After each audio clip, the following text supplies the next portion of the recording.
Minute Vérité de ce 6 septembre 2018 reçoit pour vous Tripolo Sélé. Il est communicateur de la majorité présidentielle et du Front commun pour le Congo. Il est notamment candidat député national à la circonscription de Lukolela. Nous sommes dans la province, la grande province de l'Équateur. Il fait également partie du regroupement Alliance et ensuite secrétaire national de la Convention pour la démocratie et la République CDR. Bonsoir Monsieur Tripolo Sélé. Merci d'avoir accepté notre invitation pour la toute première fois dans ce magazine. C'est à moi de vous remercier pour cet honneur que vous venez d'offrir à nos nombreux téléspectateurs, mais aussi à tous les fans de Congo. Merci M. Tripolo Sélé. Comme je l'ai dit tout à l'heure, vous êtes communicateur de la majorité présidentielle. Est-ce que tout ce que vous êtes en train de gérer, FCC, MP, CDR, ça fait pas trop pour vous? C'est pas trop surchargé? Ça fait pas trop. Pour une simple raison, nous sommes habitués. Ce sont des exercices naturels et qui font partie du même métier. Alors aujourd'hui, pourriez-vous nous dire votre parcours au sein de la famille présidentielle? Comment ça se passe? Est-ce que Tripolo Sélé se retrouve dans sa casquette politique aujourd'hui?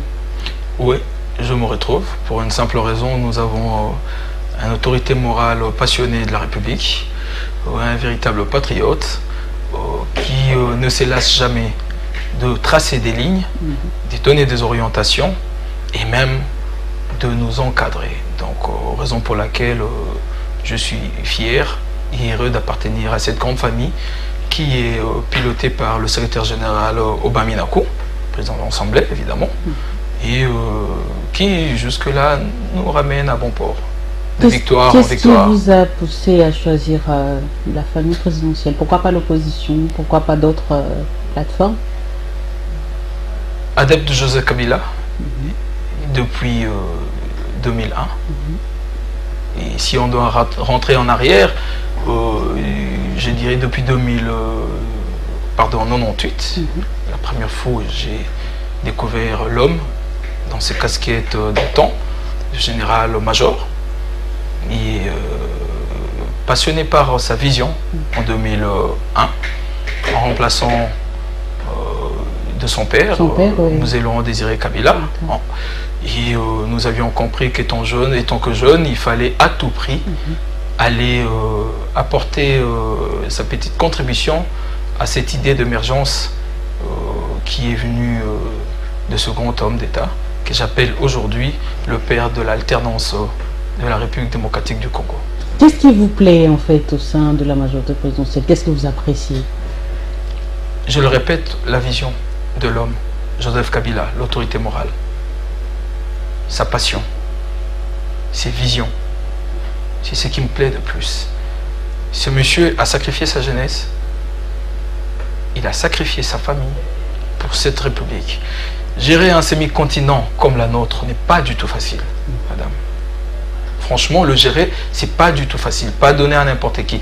Et surtout, avoir une vision. Et le mettre en exergue. Et ce monsieur a s'y travaillé pendant 2 années et des années, réunifier un pays morcelé dont il a hérité, donner ce que le Congolais avait perdu depuis 1965, cet exercice démocratique qui est les élections en 2006, le donner en 2011, et voilà qui nous ramène un plus-value qui est l'alternance en 2018. Allez-y comprendre. Est-ce que même un aveugle, Est-ce qu'aujourd'hui vous regrettez... pas une femme, ne peut s'en passer de ces messieurs. Est-ce qu'aujourd'hui vous regrettez justement parce que vous êtes en train de prôner la vision du chef de l'État, vu que c'est un modèle, c'est un exemple pour vous? Pour le Congo, pour les Congolais, pour le Congo, il faut souligner. Pour le Congo, c'est votre avis justement, mais c'est pas l'avis de tout le monde. Est-ce que le retrait de Joseph Kabila Kabange à la cause présidentielle, paraît un regret pour vous? Oui et non. Oui, pour une simple raison, comme le disent beaucoup en Lingala, Asili noté. Et non, pour une simple raison, nous l'avions conjugué dans le passé, nous le conjuguons au présent, et nous le conjuguerons dans le futur. Kabila est et restera l'autorité morale de la majorité présidentielle ainsi que du FCC. Donc personne ne pourra s'en passer. En déplaise à ceux qui nous suivent présentement, il a été, il est et il restera l'autorité morale de la majorité présidentielle et du FCC. Allez-y comprendre. Donc, on ne regrette rien. Puisqu'il est là, il a été et il sera encore là. Le choix du FCC opéré par Joseph Kabila Kabange et Emmanuel Shadari, vous pensez qu'il sera à la hauteur de poursuivre justement la vision du chef de l'État une fois élu? C'est un bon élève, Emmanuel Shadari. Vous savez, madame, en classe, il est toujours difficile de trouver le remplaçant d'un maître. Pour une simple raison, les élèves ou les étudiants, même dans des auditoires, ne ressemblent toujours pas au maître, quand bien qu'ils obtiennent de mentions de distinction. On parle de la poursuite en fait. C'est de pas ça, mais au moins c'est de ça que je parle. Oui. Et Emmanuel Shadari est parmi ces étudiants qui ont reçu une mention de distinction. Comme dans toute famille, on ne peut en aucun cas trouver 2-3 commandants. Il a été de bon droit, dans ses pouvoirs discrétionnaires, de choisir l'un de membres de la majorité présidentielle ainsi que du FCC, qui est l'honorable Emmanuel Shadari, que j'appelle déjà futur président, pour continuer la vision du chef de l'État, l'autorité morale de la majorité présidentielle ainsi que de l'FCC. Donc c'était un choix judiciaire et le chef de l'État ne se trompe jamais. Il en a démontré plus d'une fois et puisqu'il a choisi, cela veut dire qu'il est parmi ceux-là qui ont reçu une mention de distinction, sûrement que dans le cadre de pourcentage, il a excellé dans 89,9. Et c'est lui l'enfant intelligent de la majorité qu'on a choisi pour continuer la vision du maître. Et nous savons qu'il va le mener à bon port puisqu'il en a prouvé de quoi il était capable, déjà en étant vice-premier ministre, en étant président du caucus PPRD, président du caucus des députés de la majorité présidentielle au niveau de l'Assemblée nationale. Donc c'est plus facile pour lui de continuer, d'autant plus que l'autorité morale sera toujours à ses côtés et à nos côtés. Donc il n'y a pas de souci. Très bien. Tripolo Sélé, je l'ai dit tout à l'heure, vous êtes candidat député national à la circonscription de Lukolela dans la province de l'Équateur. Pourquoi ces choix? Comment les justifiez-vous? Pourquoi avoir basculé directement? Expliquez-nous un peu. C'est quoi votre motivation? Oui, beaucoup d'amis n'arrivent pas à comprendre, mais c'est plus facile et c'est naturel. On a assez d'énergie, nous avions acquis beaucoup d'expérience. Moi également, j'ai assez d'énergie, mais je n'ai pas postulé.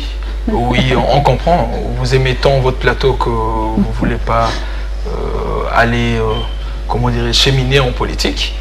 Mais qu'à cela ne tienne, on a tellement acquis de l'expérience et on s'est dit, autant mieux aller les partager à ceux qui en manquent. Beaucoup se posent la question de savoir pourquoi un quinoa natif va en province. C'est chez moi. Je porte le nom du grand chef, l'un des héritiers terriens. Et il est normal. Il est normal que je rentre chez moi. Les ancêtres m'ont interpellé et je leur donne raison. Je ne regrette pas ce choix. Et nous irons batailler là-bas afin de donner à tous ces jeunes l'expérience que nous avons acquis à Kinshasa à côté de nos pères. Est-ce que vous croyez en la tenue des élections pour cette année 2018? Bien que vous vous préparez pour... Je crois, pour une simple raison, l'homme est Homo. Joseph Kabila Kabange l'a démontré plus d'une fois. On l'a accusé à tort depuis 2014. Ils ont fomenté des plans machiavéliques. Ils ont concocté des idées qui avoisinent le terrorisme. Ils ont même drainé les jeunes dans la rue. Et en aucun cas, ce monsieur a été dérobé à sa vision. Il est resté tenace. Nous irons aux élections. je respecterai la Constitution de Alpha à l'Oméga. Et nullement, il a trahi la République. Le fait de nous ramener les élections en 2018 n'est pas un péché. Nullement, il a trahi la République. C'est vous qui les dites, c'est pas un péché, mais c'est pas le langage de l'opposition. Les extrémistes n'ont qu'à réfléchir comme bon leur semble. C'est le rôle de tout marionnette. Ben, il y a de ceux-là, chez eux, qui sont manipulés. Il y a de ceux-là qui suivent inconsciemment les idées mercantilistes des oppresseurs. Mais nous pensons qu'il est temps de rentrer à la raison. Et je sais que bientôt, ils vont tous rentrer à la raison, parce que qu'on le veuille ou pas, la population va sanctionner. Est-ce que vous voulez dire aujourd'hui que cette population se plaît de se retrouver 2 ans après sans avoir organisé les élections, se plaît dans cette situation? Vous insinuez quoi par 2 ans après? Que le chef de l'État n'a pas pu organiser les élections. Nous sommes allés en accord, nous sommes allés à la Cité de l'Union africaine, nous sommes allés aux accords de la Cinco. 2 ans perdus sans pourtant organiser les élections. Non, et la population ne peut pas se plaire justement non, face à cette situation. Je ne suis pas d'accord pour une simple raison. Joseph Kabila étant père de la nation, est allé en dialogue avec beaucoup de nos amis pour simplement comprendre leurs soucis. Parce que, qu'on le veuille ou pas, même un extrémiste a toujours un petit souci. Donc, il était de bon droit, étant que père, d'inviter tous ses enfants autour d'une table, réfléchir. Que voulez-vous, que pensez-vous de la République? Donc, Kabila n'a pas péché de ne pas avoir organisé les élections en 2016. Le gouvernement de la République avait un souci d'ordre financier. C'est simple. Et ils n'ont violé en aucun cas. Prouvez-moi le contraire. On peut chercher la Constitution ici. Prouvez-moi le contraire. Ils n'ont violé en aucun cas le prescrit et le droit. Même le règle. En aucun cas. Je l'ai dit au pluriel. Prouvez-moi le contraire. Nous avions des soucis d'ordre financier et il était très difficile pour nous d'organiser les élections. Les extrémistes, les compradors, tous ces ennemis de la République ont conspiré, ont menti à la population et l'occasion faisant le rond, je les invite à revenir à la raison et à présenter des excuses auprès de la population pour avoir menti. Mais ce n'est pas le problème de finances qui nous a poussé à aller aux accords, ce n'est pas ça qui nous a poussé à aller dialoguer. J'ai bien dit et je le souligne, madame, le président de la République les a invités étant que père de la nation. Parce que même un extrémiste a toujours un peu de soucis vis-à-vis de sa nation. Même un djihadiste, il a toujours, c'est naturel. Et pour le chef de l'État, il était de bon droit d'inviter tous ses enfants autour d'une table, les écouter et avoir leurs idées. Ils en ont donné des idées et c'est louable. Nous avons l'accord de la cité de l'OIA. Nous avons eu, les accords de la cité de l'OIA. Nous avons eu les accords du 31 décembre 2016 et qui a germé à un gouvernement où, encore de plus, la majorité présidentielle et l'autorité morale a concédé beaucoup de place au nom de la paix, au nom de la quiétude, au nom de l'apaisement. On l'a fait. Nous avons concédé de postes ministériels à tous ceux-là qui voulaient accompagner la République à remonter ces problèmes d'ordre financier, afin de ramener les élections. Et coup de chapeau à l'ex-premier ministre Sami Badibanga, quand bien même qu'il a travaillé pendant 3 mois. Et coup de chapeau à celui qui l'a remplacé, qui vient aussi de l'UDPS, il faut bien le souligner, madame. La majorité a concédé pour amener l'apaisement et des élections. Mais c'est mal vu. Mal vu par qui? Par certaines parties prenantes. Je connais une anecdote de Quinoa. Dit même de débauché politique. Non, je connais une anecdote. Je connais une anecdote de Quinoa qui disent que époque Malala ya safu, ya manga. Le fait de ne pas entrer au gouvernement ne vous ôte en rien la nationalité congolaise. Donc c'est là qu'ils sont entrés qui accompagnent les élections aujourd'hui ont les mêmes ou la même diapason que ceux-là qui sont à l'extérieur. C'est pas leur droit. Mais on va pas faire un Quand gouvernement. vous dites On va pas faire diapason, c'est comme on va si- pas faire un gouvernement de 100 personnes quand même. Vous voulez parler du favoritisme quand vous dites dans le même diapason que les autres, c'est-à-dire ils ne méritent pas, je sais pas, je comprends Non, pas bien. non, je ne dis pas qu'ils ne méritent pas. J'ai dit qu'ils sont tous de Congolais, Ouais. dans un français un peu plus clair. Ils sont tous de Congolais. Mhm. Et il y en a de ceux-là qui sont entrés au gouvernement et de ceux-là qui se préparent aux élections. Mais ils doivent tous être heureux pour une simple raison. Ils ont milité pour le bien-être de la République autour du père de la nation. Et c'est la particularité du père de la nation. Un monsieur qui écoute, qui donne le temps aux autres de s'exprimer et qui vient à la fin conclure. Il l'a fait. Les prêtres nous l'ont dit. On a déjà conclu à 98% les accords et il ne nous reste plus que 2%. Mais qui a donné cette occasion à ceux-là de s'asseoir et de nous ramener le 98%? Qu'avez-vous oublié là-bas à la Senco ou à la cité de l'OIA? Mais il y avait tout le monde.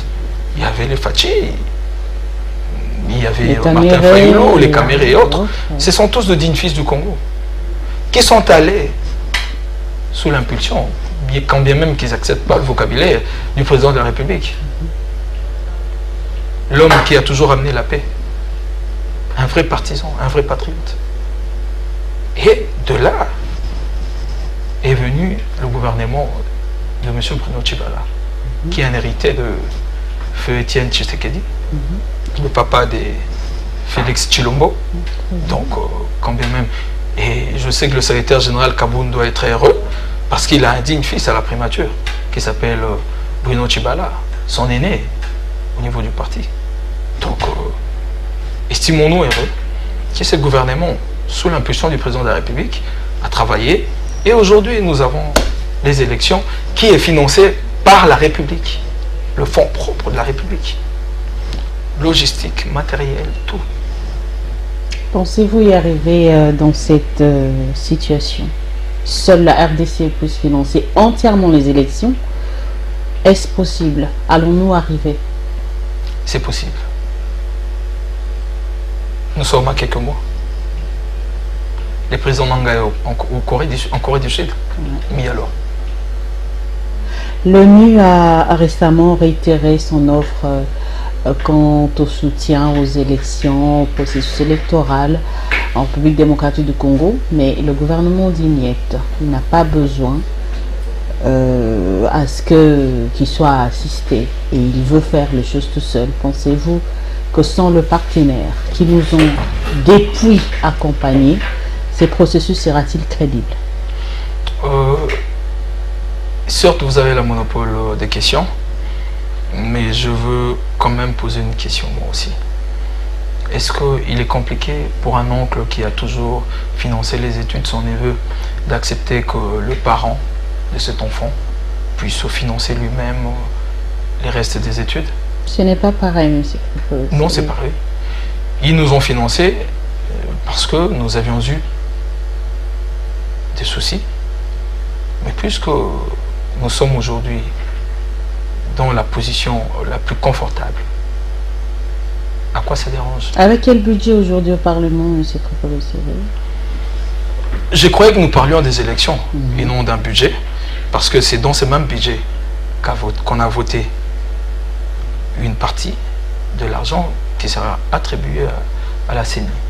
Donc ces budgets ne souffrent en rien, d'autant plus qu'elles s'exécutent bonnement et elles ne dérangent en rien les Occidentaux, non plus les Nations Unies, parce que le Congolais veut financer seul les élections. Pourquoi et je vous surprendrai, allez-y.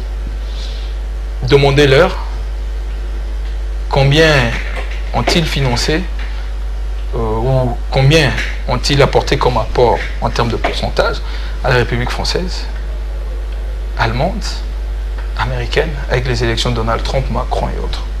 L'ONU a toujours été un grand partenaire en Afrique, en tout cas. Et là, on parle de la République démocratique. On n'en disconvient pas, on les ignore non plus. Mais seulement, malheureusement, il s'est fait que... Mais pourquoi refuser une aide, en fait, d'un partenaire? Est-ce un péché de refuser un don? D'autant plus que vous en avez. Il y a de raisons par rapport à ça que le gouvernement ne veut pas avancer. Non, non, le Congo ne fait pas figure présentement de parents pauvres. Je le répète, sous la vision du président de la République, le digne fils de l'opposition et de la majorité présidentielle ont mené une réforme avec le ministre Yav et le chef de gouvernement qui est le Bruno Tshibala. Ils ont mené une réforme dans le finance. Et aujourd'hui, nous avons de réserves en devises qui avoisinent plus de 1 milliard. Et je parie qu'ils vont sûrement arriver dans 2 ou 3 mois, autour de 2 ou 2, quelque chose. Soyons heureux. Estimons-nous heureux. Pourquoi demanderons de bonbons alors qu'on a déjà assez de biscuits dans nos poches? Non. C'est bien, on les remercie pour ça. Mais je pense qu'il est temps d'aller voir tous ces pays qui ont aussi de soucis et de les aider. On ne dit pas qu'on les chasse, on ne dit non plus qu'on n'a pas besoin d'eux, mais nous disons que présentement, le Congo ne fait pas figure de parents pauvres. Tripoli Osele, au cas où la Commission électorale nationale indépendante n'arrivait pas à organiser les élections cette année, en 2018, comment pensez-vous que les choses peuvent se faire? Si au cas où la CENI rencontrait quelques contraintes, que les élections... Madame, le pessimisme n'est pas congolais. Il a dit ceci: si vous ne croyez pas en moi, croyez au moins à mes actes. Quoi de plus normal? Il y a toujours des aléas, vous savez. Je le répète. Si vous ne croyez pas en moi, croyez au moins à mes actes. Il parle moins, il pose plus des actes. Vous serez d'accord avec moi qu'il n'y a pas moins de 2 mois, même pas 1 mois. Personne n'y croyait. En tout cas, excepté la majorité et le FCC. Personne, que ce soit dans le camp de l'opposition. Même ces diplomates où vont lorgner les murs nos extrémistes. Personne. Et beaucoup priaient même pour qu'il n'y ait pas des élections au Congo. Quand bien même que le président Nanga continuait cheminement son calendrier. Il nous avait donné un baromètre. Et le président de la République a dit: nous allons le respecter, nous allons le financer et nous allons donner les élections au peuple congolais. Et c'est ce qu'il est en train de faire. Alors, d'où vient le pessimisme? Soit nous avons des agendas cachés, soit nous avons des agendas cachés, ou nous voulons revivre le conciliabule. Mais malheureusement, la caravane a déjà pris son chemin et il est temps de ne plus crier au diable. Parlons justement de ces élections. Corneille Nangaa, le président de la CENI, persiste et dit que la machine à voter permet de faire des économies, faciliter la fiabilité des élections, également faciliter les votes. Mais ce n'est pas le langage de parties prenantes, ce n'est pas le langage de la majorité présidentielle. Comment pensez-vous que cette situation puisse trouver une solution? Ce manque de consensus, de méfiance jusqu'à aujourd'hui. C'est quand même dangereux pour le processus électoral. Merci madame. Je vous dirais ceci. Déjà, la machine n'est pas une machine à voter. C'est les termes utilisés. Oui, voilà. Malheureusement, on doit être intellectuellement honnête. Ce n'est pas une machine à voter, c'est une machine à imprimer le bulletin de vote. Des deux. La Constitution de la République ne donne pas l'autorisation au président Nangaa, non plus la loi électorale, d'utiliser le vote électronique. Donc, dans ces cas d'espèce, le président Nangaa et tout son staff, voire même le vice-président Kantitima et les autres, ne violent en rien la loi électorale. Mais à quelques mois de la tenue des élections, toujours pas de compromis. Ils sont malhonnêtes. Acceptez l'expression et excusez-moi si ça va léser beaucoup de téléspectateurs. Ils sont tous malhonnêtes. Et allez-vous aller dans ce climat pendant qu'ils animaient pendant qu'ils animaient la population dans des marches, villes mortes et autres, en 2016, nous lorgnions les chapiteaux et les différentes salles au niveau de la cité de l'OIA. Ils étaient tous là. Le président en a exposé. Il a démontré la machine. Beaucoup, je citerai des noms, Vital Kamerhe et consorts, étaient là. Ils ont donné de propositions. Ils nous ont ramené des experts. L'opposition, j'ai dit bien l'opposition. Vital Kamerhe, Jean-Lucien Boussa et autres. Je me souviens de cette journée chaleureuse alors. Ils nous ont ramené des experts de l'OIF, des Nations Unies, de l'Union Européenne, de l'Union Africaine. Ils sont venus, ils ont travaillé avec le président Nanga et tout le staff de la CENI et ils vont conclure que c'était une innovation congolaise et il y avait à aménager. Nous sommes revenus à la SENCO. Pendant qu'ils animaient encore la population, nous lorgnions le mur de la SENCO, nuit et jour. Et ils étaient là dans la salle. Le président Nanga a fait le même exercice. Ils ont exposé. La SENCO, l'opposition et la majorité ont tous donné leur approbation. Mais ils ont ramené quelques imperfections et ils ont proposé. Mais quoi de plus normal? Aujourd'hui, l'opposition ne veut pas soit de cette imprimante. Ils ne sont pas habitués à cet exercice. C'est un faux fouillon, ils ne sont pas prêts. De cette machine à voter. De toute façon, la majorité, sans ou avec la machine à voter, va leur gagner. Puisqu'on a gagné en 2006, la machine à voter n'était pas là. Souvenez-vous encore de ce fameux serveur en 2011. Histoire à dormir debout. Je me rappelle de la phrase d'honorable Francis Kalombo à l'époque, qui prônait et a tout vu la majorité, qui disait que mais ça c'est l'histoire des Danga et Moulumba. Qu'est-ce que fait ou à quoi va influencer cette serveur? C'est eux. Parce qu'ils ne voulaient pas des élections. En 2006, qu'est-ce qu'on n'a pas vu ici comme émeute pour nous empêcher d'aller aux élections? En 2011, la même chose. Et ils le feront encore davantage. Même si on enlevait la machine à voter, ils vont encore créer des superfuges, des idées qui n'ont ni tête ni queue. Ils sont comme ça. Est-ce que vous pensez envisager un dialogue encore, un troisième dialogue? Mais finalement, alors donnons une dénomination à notre République. Ne veut pas de cette machine. Donnons une dénomination à notre République, la République démocratique du dialogue. Les élections sont là, mais allons aux élections. Vous avez oublié le slogan « Touche pas à ma constitution » de Honorable Fayou. Si, je me souviens. Et alors? Est-ce qu'on a touché à la constitution? Non, on a ramené aux élections. Et voilà que l'honorable est sage et il prépare sa base, il prépare les idées, il prépare sa plateforme. Et il va aller en découdre avec nous. C'est logique. Pourquoi il s'agit-il?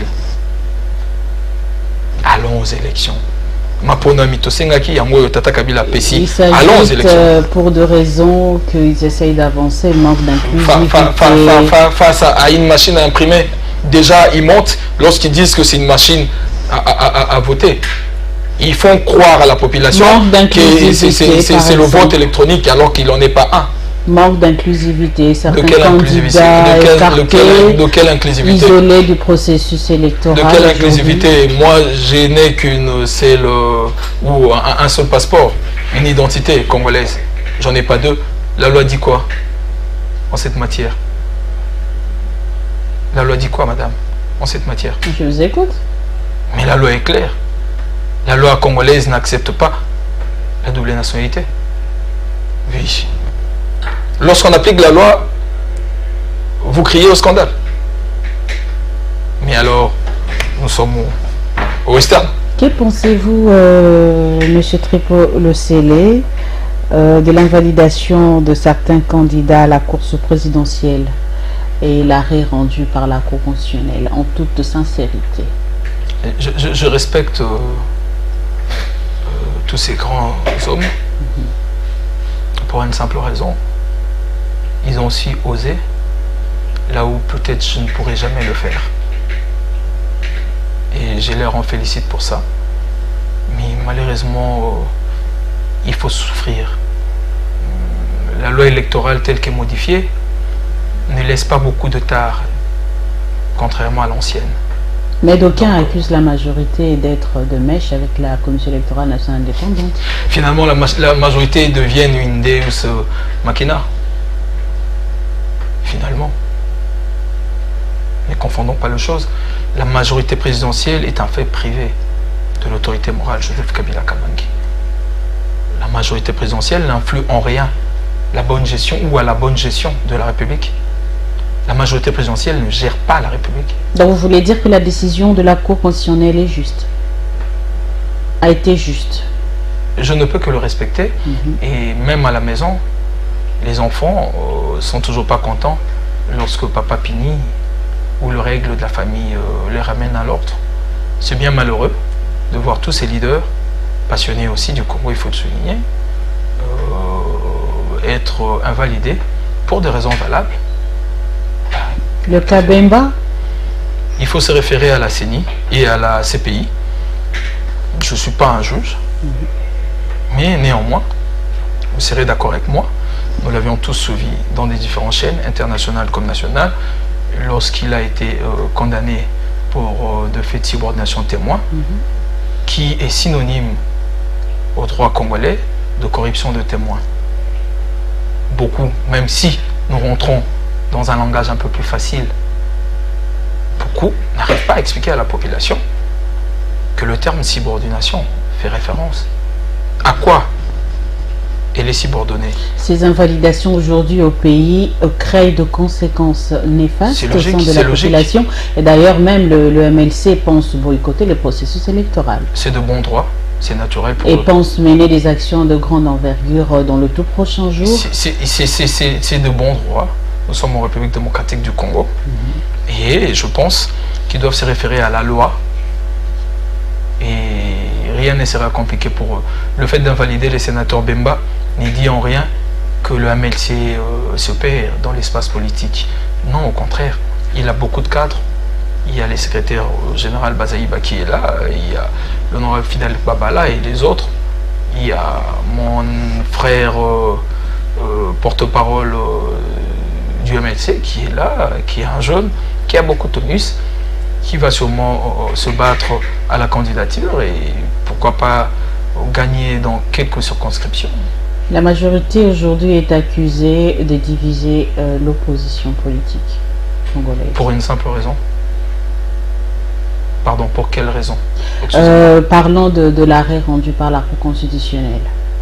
À quoi ça dérange la majorité présidentielle? Au niveau de la majorité présidentielle, nous n'avons qu'un seul candidat, présenté par l'autorité morale. Et au niveau du FCC, et chez nous, la majorité présidentielle, c'est l'honorable Emmanuel Shadari. Jean-Pierre Bemba aujourd'hui avance comme raison. Les candidats qui ont été en fait invalidés, c'est pour favoriser le choix du FCC. C'est normal. Même un lion, lorsqu'il se blesse dans la forêt, crie à gauche et à droite. C'est normal. Mais après les sentiments, on revient à la règle et on se réfère aux lois et textes. Que disent le texte et loi? Il va sûrement comprendre, c'est un grand monsieur qui n'a pas commencé son parcours politique dans le vide. Et je sais qu'il est pris de beaucoup de soucis de la République, donc il va après amortir ses douleurs et attendre peut-être les 5 années qui vont venir. On n'a plus assez de temps, M. Topolosele. Juste une petite question. Qui vous dit le slogan, il a dit, il l'a fait aujourd'hui? Les gens en parlent un peu. Qu'est-ce que ça vous inspire, quoi? Mais tout. C'est-à-dire? L'émergence en horizon 2030, laisse-moi le souligner. Il a dit, il a fait et il en fera encore davantage. Vous avez oublié cette phrase. C'est un monsieur qui est vraiment passionné du Congo. Et j'aimerais bien être à la place de sa femme. Mais c'est une phrase qui énerve l'opposition aujourd'hui. Non, pas l'opposition, je ne suis pas d'accord. C'est une phrase qui énerve les extrémistes. Les gens qui ne veulent pas voir le Congo émerger. Pas les opposants. Vous savez, madame, même ces opposants-là sont tous des patriotes, adeptes de Joseph Kabila. Ils sont tous patriotes. Personne d'entre eux, pour preuve, nous a donné un tabloïd de projet qui démontre le contraire. Ils parlent tous de l'émergence. Mais c'est dû à la politique d'un homme qui a su mettre de la drage si haute. Joseph Kabila Kabange. C'est le modèle, le baromètre, c'est pas la boussole aujourd'hui. Raison pour laquelle ils sont tous obligés de suivre le pas. Ce sont des patriotes et ils savent que cette phrase-là les concerne aussi. Parce que qu'on le veuille ou pas, nous sommes tous des éléments inclus du Congo. Et au Congo, il y a un président de la République qui s'appelle Joseph Kabila. Et je suis heureux de l'avoir comme autorité morale et président de la République. Pour une simple raison, il a dit, il le fait, il en fera davantage. Et il a toujours donné le meilleur de lui. Nous allons chuter M. Tripolo Losele. Je le rappelle, vous êtes candidat député national. La toute dernière question, quel message avez-vous à donner à toute cette population qui vous suit maintenant? À la population congolaise, croyez au président de la République et autorité morale du FCC et de la majorité présidentielle, à mes frères et sœurs de l'Okolela, venez tous ensemble m'accompagner enfin de faire rayonner notre coin qui fut un grand régnier de l'économie à l'époque du Congo belge. C'est ça mon message. Avez-vous un projet pour finir? Une vision? Une fois élu député national? Non, une fois élu, non. Je serai démagogue. Présentement, oui. Nous sommes en train de travailler dans l'éducation afin de ramener les niveaux de la population. Et ensemble, nous allons bâtir dans la vision de l'autorité morale notre coin. Tripolo Losele était notre invité. Je rappelle qu'il est communicateur de la majorité présidentielle et du FCC et également candidat député national dans la circonscription de l'Okolela dans la province de l'Équateur. Minute Vérité de ce soir est terminée. Merci d'avoir accepté notre invitation, M. Tripolo Losele. Suivez-nous chaque jeudi à partir de 22h, heure de Kinshasa, et la rediffusion chaque mardi à 13h15. À très bientôt. Au revoir.